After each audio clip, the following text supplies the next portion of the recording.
Mediat ndërkombëtare kanë rekomanduar Shqipërinë si një nga destinacionet më tërheqëse për pushimet e këtij viti, ndërsa Gjirokastra po konfirmohet gjithnjë më tepër si një ndalesë e rëndësishme për turistët që kërkojnë histori, kulturë dhe përvoja autentike. Këtë sezon turistik synohet me një ofertë të re sipas operatorëve, ku vëmendja do të jetë në turizmin e përvojës dhe turistët do të përfshihen në aktivitete që lidhen me traditat lokale, gastronominë karakteristike dhe jetën e përditshme të banorëve. Gjirokastra po qaset në tregun ndërkombëtar të turizmit me më shumë produkte dhe më shumë gjëra për të bërë. Pra, turizmi në rajonin tonë është shpërndar dhe po punohet që të shpërndahet në mënyrë kapilare duke prekur gjithë destinacionin, që nga Tepelena, Përmeti, Gjirokastra, Libohova, Dropulli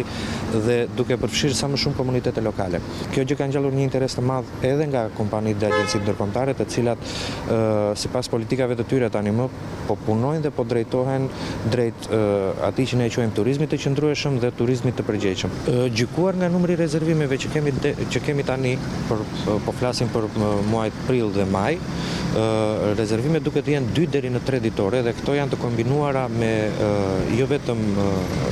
histori dhe kultura, po UNESCO që është pjesa e pazarit, po vrem një dëshirë të lartë për të bërë gjëra si cooking klasat, eksperiencat lokale, të shijuarit ndryshe, turet gastronomike, turet e aventurës, hiking, off-road, hipizmi, po shfaqin një interes të lartë.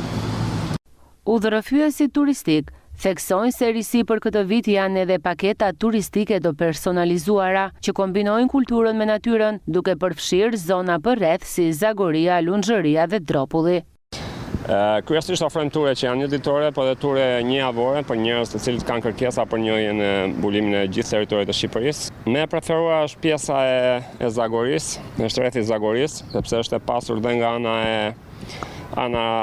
fetare do thosha, kemi kisha nga më të vjetrat në Republikën e Shqipërisë, të cilat ja vlen të vizitohen, duke filluar nga Labova e Kryqit, pastaj kemi manastirin e Nivanit, është ura e Nivanit, është pjesa e zonës së Zagorisë, e cila përfshin 10 fshatra, por edhe Pogoni me 5 fshatra. Përveç kësaj pastaj ofrojmë edhe luginën e Dropullit, e gjitha kjo pastaj lugina e Dropullit ka kisha manastir, të cilat janë vendosur në pjesën e sipërme të malit të Stugarës dhe të malit të Gjerë, duke bërë interesante dhe vetë rrugtimi aty kërkon mjetet e veçanta që nuk mund të arrihen për ditë, plus që është një kombinimi pjesës historike me pjesën fetare dhe që është pjesë e trashëgimit tonë kulturore. Në këtë mënyrë, qyteti i Gurt kërkon të ruajë identitetin e tij historik, duke ju përshtatur njëkohësisht kërkesave të reja të turizmit modern.